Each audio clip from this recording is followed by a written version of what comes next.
Bright tutorial পক্ষ থেকে সবাইকে স্বাগতম।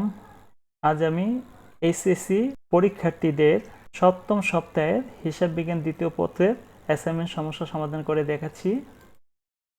আমি তোমাদের জন্য প্রশ্নটি তুলে রেখেছি, তোমরা জানো প্রশ্নটি কি। আমি প্রশ্নটি পড়লাম না, যেহেতু এটা পড়লে অনেক সময় লাগবে। আমি সরাসরি প্রশ্নের ক নম্বরে কি করতে বলা হয়েছে সেটা একটু দেখি। 2020 সালের 31শে ডিসেম্বর তারিখে সমাপ্ত বছরের জন্য বিশদ আয় বিবরণী প্রস্তুত করো। দেখো, আমি ক নং প্রশ্নের উত্তরে লিখেছি পদ্মা ভ্যালি কোম্পানির বিশদ আয় বিবরণী 2020 সালে 31শে ডিসেম্বর তারিখে সমাপ্ত বছরের জন্য। আমি যদি এটা তোমাদেরকে প্রশ্ন পরে পরে বুঝিয়ে যদি এটা সমস্যার সমাধান করে দেখাই, তাহলে ভিডিওটা অনেক বড় হবে। এর জন্য আমি তোমাদেরকে বলছি, তোমরা প্রশ্নপত্রটা সামনে রাখো এবং আমি কিভাবে বলছি সেটা বোঝার চেষ্টা করো, তাহলে তোমরা এই পুরো বিষয়টা বুঝতে পারবে। বিক্রয় তোমাদের প্রশ্নে ছিল 4,02,000 টাকা, এর ভিতরে ফেরত ছিল 2,000 টাকা। এটি বিয়োগ করার পর পেয়েছি আমি 4 লাখ টাকা। বাদ বিক্রিত পণ্যের ব্যয়, রেওয়া মিলে মজুত পণ্য ছিল 15,000 টাকা, ক্রয় 1,90,000 টাকা, বাদ ফেরত ছিল 3,000 টাকা। আমি এটি বিয়োগ করার পর পেয়েছি 1,87,000 টাকা। মজুরি, যেহেতু এটা একটা প্রত্যক্ষ খরচ, 7,000 টাকা। ক্রয় পরিবহন, এটা একটা প্রত্যক্ষ খরচ, 8,000 টাকা। এবং কারখানার ভাড়া তো প্রশ্নে ছিল, অর্থাৎ রেওয়া মিলে ছিল ভাড়া ছিল 12,000 টাকা, তার মধ্যে 1/3 ছিল কারখানার। আমরা জানি কারখানার ভাড়া হচ্ছে একটি প্রত্যক্ষ খরচ, এটি সবসময় বিক্রিত পণ্যের ব্যয়ের মধ্যে আসবে। এটার পরিমাণ হচ্ছে 4,000 টাকা। এটা কিভাবে পেলাম দেখো, 12,000 টাকাকে যদি 1/3 দিয়ে আমি ভাগ করি, তাহলে আমি 4,000 টাকা পাবো। বাদ সমাপনী মজুত পণ্য ছিল 90,000 টাকা, এর মধ্যে কিন্তু অব্যবহৃত সাপ্লাই ছিল 2,500 টাকা। এটা বিয়োগ করার পরেই আমরা যেটা পেয়েছি সেটা হচ্ছে 27,500 টাকা। এখন কি করতে হবে, এই 15,000 টাকা, 1,87,000 টাকা, 7,000 টাকা, 8,000 টাকা এবং 4,000 টাকা, এই কটা যোগ করার পর পেয়েছি আমি 2,21,000 টাকা। এর থেকে আমি 87,500 টাকা বাদ দেব। বাদ দেওয়ার পর যেটা আমি পেয়েছি সেটার পরিমাণ হচ্ছে 1,33,500 টাকা। এটা 4 লাখ থেকে বাদ দেওয়ার পর পেয়েছি আমি মোট মুনাফা 2,66,500 টাকা। আশা করি অঙ্কটা বুঝতে পেরেছো। তারপর আসো বাদ পরিচালন ব্যয়। পরিচালন ব্যয়ের মধ্যে ছিল বেতন, যেটা একটা পরোক্ষ খরচ 5,000 টাকা, ভাড়া যেটা ছিল 12,000 টাকা, এর মধ্যে কোম্পানির কারখানার ভাড়া ছিল, সেটা আমি সমন্বয় করার পর আমি পেয়েছি 8,000 টাকা। বিবিধ ক্ষতি, যেটা তোমাদের সমন্বয়ের ভিতরে ছিল, সেটার পরিমাণ হচ্ছে 1,000 টাকা। অডিট ফি, এটা একটা খরচ, পরোক্ষ খরচ, এটার পরিমাণ ছিল 5,000 টাকা। ঋণের সুদ, ঋণপত্র ছিল 35,000 টাকা। আমরা এটা কি করেছি দেখো, তোমাদের প্রশ্নে ঋণপত্র ছিল 35,000 টাকা, সেটার উপর আমি 12% করেছি। আর এটা নিতে হবে কিন্তু 9 মাসের, 9 মাস আমি ক্যালকুলেশন করে পেয়েছি 3,150 টাকা। এটা কিন্তু 9 মাসের নিতে হবে, যেহেতু 1/4/2020 সাল আছে, তাহলে তুমি 4 মাস থেকে 12 মাস পর্যন্ত নেবা, দেখবা যে 9 মাস হয়েছে। এই 9 মাসের সুদটা তোমাকে নিতে হবে, 1 বছরটা নিতে পারবে না, যেহেতু এখানে তারিখ উল্লেখ করা আছে। অর্ণাদ্বীপ পাওনা, যেটা তোমাদের দেওয়া মিলে ছিল 2,000 টাকা, যোগ অর্ণাদ্বীপ পাওনা ছিল 5,000 টাকা, এটা সমন্বয় ছিল। তারপর আমি এই বিবিধ যে দেনাদার ছিল তার থেকে আমি 5,000 টাকা বাদ দেওয়ার পরে যেটা বের হয়েছিল সেটার উপরে আমি আবার কত পার্সেন্ট করছি, 5% করেছি। তাহলে আমি পেয়েছি কত, 2,250 টাকা। এই তিনটা যোগ করার পর পেয়েছি আমি 9,250 টাকা। এর থেকে পুরাতন অনাদি পাওনা সঞ্চিতি, যেটা তোমাদের প্রশ্নে রেওয়া মিলের ক্রেডিটে ছিল, সেটার পরিমাণ ছিল 3,000 টাকা, সেটা বাদ দেওয়ার পর পেয়েছি আমি 6,250 টাকা। দেখো, যন্ত্রপাতি ছিল 80,000 টাকা, এর ভিতরে সমন্বয় করা ছিল 5,000 টাকা নতুন যন্ত্রপাতি, এটা আমি আগে বিয়োগ করেছি, করার পর এটার উপর আমি 5% করেছি। 5% করার পর আমি পেয়েছি 3,750 টাকা। এরপর যে জুলাই মাসে 1 তারিখে যে যন্ত্রপাতিটা ক্রয় করা হয়েছিল, সেটার উপর আমি 5% করেছি, সেটা থেকে আমি পেয়েছি 250 টাকা। যেহেতু এটা 6 মাসে নিতে হবে, যেহেতু জুলাই মাসে 1 তারিখে 6 মাসেরটা আমি নিয়েছি 125 টাকা। এই দুইটা যোগ করার পর পেয়েছি আমি 3875 টাকা। আসবাবপত্রের অবচয়, এটা আসবাবপত্র ছিল 65,000 টাকা, এর অবচয় পার্সেন্টেজ করা ছিল 10%। আমি 10% করার পর পেয়েছি 6,500 টাকা। ইজারা সম্পত্তি ছিল 10 বছরের জন্য, অর্থাৎ কত টাকা? 60,000 টাকা। আমি 10 বছরে থেকে 1 বছরটা নিয়েছি, সেটার পরিমাণ হচ্ছে 6,000 টাকা। অফিস সাপ্লাইস ছিল 10,000 টাকা এবং অব্যবহৃত অফিস সাপ্লাই ছিল 2,500 টাকা। আমি এটা বিয়োগ করার পর পেয়েছি 7,500 টাকা। আমি টোটালটা যোগ করার পর পেয়েছি 52,275 টাকা। এটা আমি 2,66,500 টাকা থেকে বাদ দেওয়ার পর পেয়েছি 2,14,225 টাকা। এটি হচ্ছে মোট পরিচালন আয়। এরপর আসো যোগ অপরিচালন আয়। অপরিচালন আয়ের মধ্যে আমরা জানি যে কমিশন আসে, কমিশন আমরা বসিয়েছি 5,000 টাকা। শেয়ার হস্তান্তর ফি, এটা একটা আয় কোম্পানির, এটার পরিমাণ হচ্ছে 4,000 টাকা। এটা তো তোমাদের মিলে দেওয়া আছে। সর্বোৎকৃষ্ট পণ্যের জন্য পুরস্কার, এটাও একটা অ্যাচিভমেন্ট কোম্পানির আয়, এর জন্য এটার পরিমাণ হচ্ছে 5,000 টাকা। বিনিয়োগের সুদ, যেহেতু আমাদের এখানে বিনিয়োগ ছিল 1 লাখ টাকা, এর 10% সুদ আমরা যেটা পাবো সেটা থেকে আমি 7 মাসেরটা নিব, সেটার পরিমাণ দাঁড়িয়েছে 5,833 টাকা।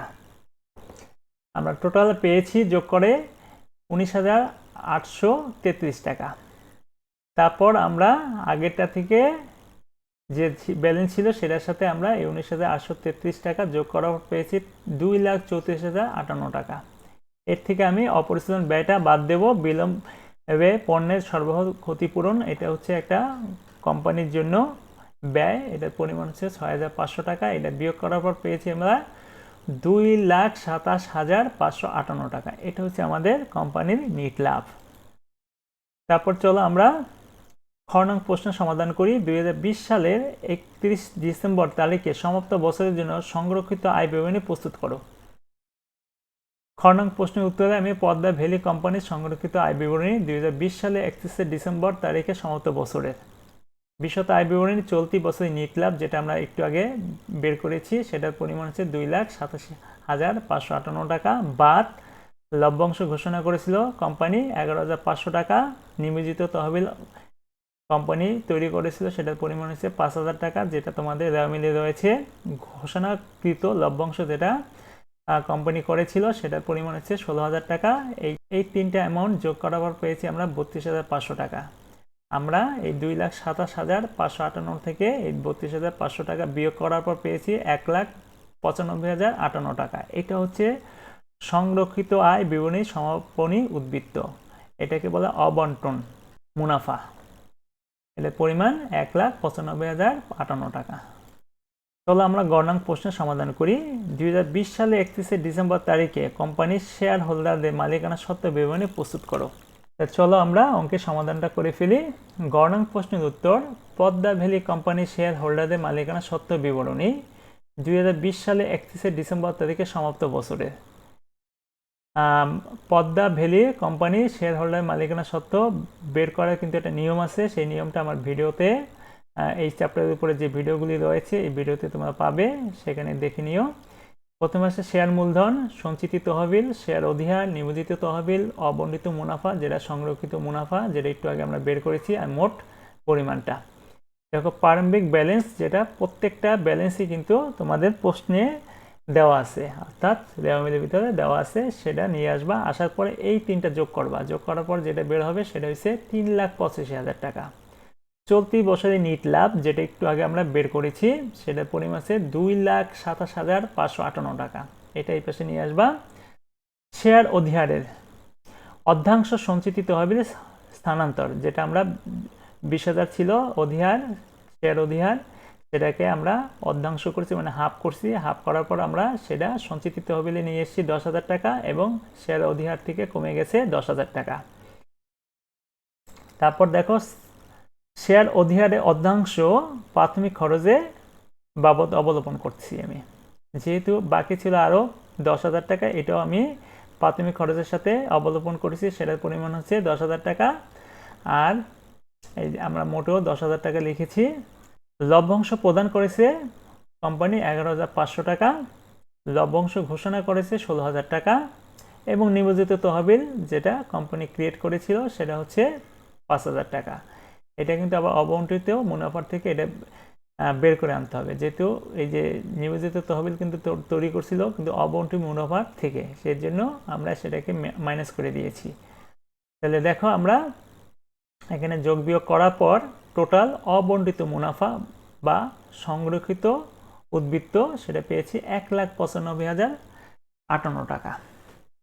আশা করি তোমরা বুঝতে পেরেছো। আর এগুলি যদি বিস্তারিত আমি বলতে যাই তাহলে অনেক বড় ভিডিওটি হবে, তাই আমি এখানে সংক্ষিপ্ত আকারে বললাম।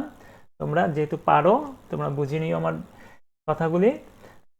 তারপর চলো আমরা ঘ নং প্রশ্ন সমাধান করি। 2020 সালে 31 ডিসেম্বর তারিখে কোম্পানির আর্থিক অবস্থা বিবরণী প্রস্তুত করো। তাহলে ঘ নং প্রশ্নের উত্তর, পদ্মা ভ্যালি কোম্পানি আর্থিক অবস্থা বিবরণী 2020 সালে 31 ডিসেম্বর তারিখে সমাপ্ত বছরের জন্য। দেখো সম্পদ সমূহ আনবো প্রথমে, তার মধ্যে আনবো আগে স্থায়ী সম্পদ। আমাদের সুনাম ছিল 45,000 টাকা, এটি আনলাম। যন্ত্রপাতি ছিল 80,000 টাকা, এর ভিতরে কিন্তু পুঞ্জীভূত অবচয় ছিল, সেটা আমরা বের করেছি বিশদ আয় বিবরণীতে বের করেছিলাম। সেটার পরিমাণ হচ্ছে 3,885 টাকা, আর যোগ 2,000 ছিল পুঞ্জীভূত অবচয়, সেটা রেওয়া মিলে ছিল ক্রেডিট সাইডে, সেটা যোগ করার পর টোটাল পেয়েছি 5,875 টাকা। এটা আমরা 80,000 টাকা থেকে এই 5,875 টাকা বিয়োগ করার পর পেয়েছি 74,125 টাকা। আশা করি বুঝতে পেরেছ। আসবাবপত্র 65,000 ছিল, এর অবচয় ছিল 6,500 টাকা, এটা বিয়োগ করার পেয়েছি 58,500 টাকা। ইজারা সম্পত্তি 60,000, এখানে কিন্তু একটু কারেকশন করে নিও, এখানে অবলোপনটা আমি লিখিনি ভুলে, 6,000 টাকা, সেটা বিয়োগ করার পর পেয়েছি 54,000 টাকা। বিনিয়োগ 10%, বিনিয়োগ 1/6/2020 সাল আমরা করেছিলাম 1 লাখ টাকা, সেটা আমরা লিখেছি। চলতি সম্পদ নগদ 10,000 টাকা, বিবিধ ক্ষতি এখান থেকে নগদ থেকে 1,000 টাকা চুরি হয়েছিল, এটা বাদ দেওয়ার পর পেয়েছি আমরা 9,000 টাকা। ব্যাংক জমা ছিল 1 লাখ টাকা এবং সম্ভাবনী মজুদ 90,000 ছিল, এর ভিতরে 2,500 ছিল অব্যবহৃত সাপ্লাইস, সেটা বিয়োগ করার পর পেয়েছি আমরা 87,500 টাকা। বিবিধ দেনাদার যেটা আমাদের রেওয়ামিলের মধ্যে ছিল 50,000 টাকা, বিয়োগ নতুন অনাদি পাওনা যেটা সমন্বয় ছিল 5,000 টাকা, এটা বিয়োগ করার পর পেয়েছি আমি 45,000 টাকা। আর আমরা কাউন্টিং করে অনাদি পাওনা সঞ্চিতি পেয়েছিলাম বিশদ আয় বিবরণীতে 2,250 টাকা, সেটা আমরা বিয়োগ করার পর পেয়েছি এখন 42,750 টাকা। এটা হচ্ছে বিবিধ দেনাদারের নিট পরিমাণ। বকেয়া বিনিয়োগের সুদ ছিল 5,833 টাকা, যেটা আমরা বিশদ আয় বিবরণীতে আমরা বের করেছিলাম, সেটা আমরা এখানে লিখেছি। অব্যবহৃত সাপ্লাই ছিল 2,500 টাকা, যেটা সমন্বয় ছিল। অসমন্বিত খরচ, প্রাথমিক খরচ ছিল 10,000 টাকা, এর থেকে আমি শেয়ার অধিহার অবলোপন করেছি, সেটার পরিমাণ হচ্ছে 10,000 টাকা। আমরা ব্যালেন্স পেয়েছি 0 টাকা। মোট সম্পদ দাঁড়িয়েছে, দেখো এইগুলি যোগ করার পর পেয়েছি 2,47,583 টাকা। এর সাথে আগের ব্যালেন্স যোগ করার পর পেয়েছি 6,99,208 টাকা। এটি হচ্ছে মোট সম্পদের পরিমাণ। এখন দেখো শেয়ার হোল্ডারের শর্ত ও দায়সমূহ, এইটা যদি মিলে যায় তাহলে আমাদের অঙ্ক হয়ে যাবে। দেখো তাহলে শেয়ার মূলধন, অনুভূত মূলধন প্রতিটি 10 টাকা মূল্যের 70,000 শেয়ার, এর পরিমাণ দাঁড়াইছে 10 গুণ 70 7 লক্ষ টাকা। ইস্যুকৃত মূলধন প্রতিটি 10 টাকা মূল্যের 40,000 শেয়ার, বিলিখিত প্রতিটি 10 টাকা মূল্যের 40,000 শেয়ার, এটার পরিমাণ দাঁড়াইছে 10 গুণ 40 4 লাখ টাকা। বিলিখিত ও আদায়কৃত মূলধনের পরিমাণ দেখো প্রতিটি 10 টাকার মূল্যে 32,000 শেয়ার, এটা কিন্তু পাবলিক কাছে আমি বিক্রি করেছি বা ইস্যু করেছি, সেটার পরিমাণ হচ্ছে 3,20,000 টাকা। এই 10 টাকা মূল্য আমি পাবলিক কাছে এই 32,000 শেয়ার ইস্যু করেছি, সেটার পরিমাণ দাঁড়াইছে 3,20,000 টাকা। তা আদায়কৃত মূলধনের পরিমাণ হচ্ছে তাহলে 3,20,000 টাকা। এটা আমরা পাবলিকের কাছ থেকে এই 3,20,000 টাকা নিয়েছি মূলধন হিসাবে। চলো সঞ্চিতি এবং উদ্বৃত্ত। সংরক্ষিত আয় বিবরণী সমাপনী উদ্বৃত্ত, যেটা আমরা পেয়েছিলাম 1,95,058 টাকা। সঞ্চিতি তহবিল ছিল 45,000 টাকা। এর মধ্যে আমি শেয়ার অধিহার স্থানান্তর করেছি 10,000 টাকা, তাহলে দাঁড়াইছে মোট 55,000 টাকা। নিয়োজিত তহবিল, যেটা কোম্পানি তৈরি করেছিল, 5,000 টাকা। আমরা টোটাল যোগ করার পর পেয়েছি 2,55,058 টাকা। দীর্ঘমেয়াদী দায় 12% ঋণপত্র 1/4/2020, সেটার পরিমাণ ছিল 35,000 টাকা। চলতি দায় ও ভবিষ্যৎ ব্যবস্থা, বিবিধ পাওনাদার, যেটা রেওয়া মিলে ছিল 50,000 টাকা। ঋণপত্রের বকেয়া সুদ, যে ঋণপত্র ছিল এই যে 12%, সেটা 1/4/2009 অর্থাৎ 9 মাসের, সেটার পরিমাণ দাঁড়াইছে 3,150 টাকা। বকেয়া বেতন, যেটা রেওয়া মিলে ছিল ক্রেডিট সাইডে, সেটার পরিমাণ, যেহেতু এটা একটা দায়, সেটার পরিমাণ ছিল 3,000 টাকা। প্রদেয় বিল 12,000 টাকা, এটা একটা দায় ছিল। এবং নির্দাবিন লভ্যাংশ, যেটা অবণ্ডিত অবস্থায় ছিল, সেটা হচ্ছে 5,000 টাকা। এবং ঘোষিত লভ্যাংশ পরিমাণ ছিল 16,000 টাকা, যেটা কোম্পানি অলরেডি ঘোষণা করেছিল। টোটাল এখন দাঁড়িয়েছে 89,150 টাকা। তাহলে আমরা এইগুলি যদি যোগ করি, তাহলে আমরা পাবো 6,99,208 টাকা। তাহলে মোট সম্পদ 6,99,208 টাকা এবং শেয়ার হোল্ডারদের মালিকানা সত্ত্ব ও দায় দাঁড়িয়েছে 6,99,208 টাকা। এর মানে হচ্ছে আমাদের অঙ্কটি হয়েছে। আশা করি তোমরা অ্যাসাইনমেন্টটি বুঝতে পেরেছো। যদি তোমরা বুঝতে পারো তাহলে আমার চ্যানেলটিকে একটি লাইক দিয়ে দিও এবং সাবস্ক্রাইব করে দিও এবং বন্ধুদের মধ্যে শেয়ার করে দিও। আজ এই পর্যন্তই। তোমরা ভালো থাকো, সুস্থ থাকো। Good night.